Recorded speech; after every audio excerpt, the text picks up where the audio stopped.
সম্রাট কনিষ্কের চিকিৎসক ছিলেন মহর্ষি চরক। আয়ুর্বেদ চিকিৎসা পদ্ধতির উপর প্রথম গ্রন্থ রচনা করেছিলেন এই মহর্ষি চরক।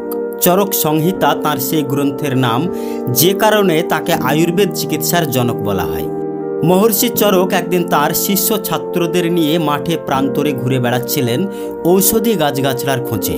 একটি জমিতে তিনি একটি ফুল দেখতে পেলেন। তিনি ফুলটি চিনতে পারলেন না, কারণ আগে তিনি কখনো এই ফুলটি দেখেননি।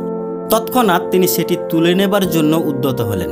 পরক্ষণেই ভাবলেন, জমিওয়ালাকে না জানিয়ে ফুলটা তোলা উচিত হবে না। তাই দেখে এক শিষ্য বলল, গুরুদেব, ফুলটা যে জমিওয়ালা চাষ করেননি সেটা বোঝাই যাচ্ছে, এটা একটা জংলি ফুল।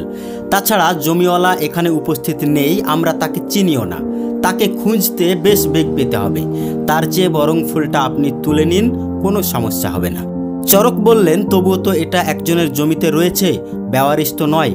শিষ্য বলল, কিন্তু মহারাজের নির্দেশ রয়েছে, দেশের যে কোনো জায়গা থেকে আপনি আপনার প্রয়োজনের গাছগাছালি নিতে পারবেন।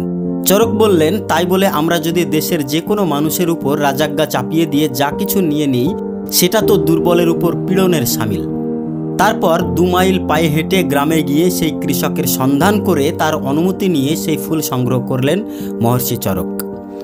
এই গল্প থেকে এটাই বলা যায়, যারা বড় মানুষ তারা সব কিছুতেই বড়, আবিষ্কার হোক অথবা নৈতিকতা, আর এজন্যই তারা আমাদের আদর্শ।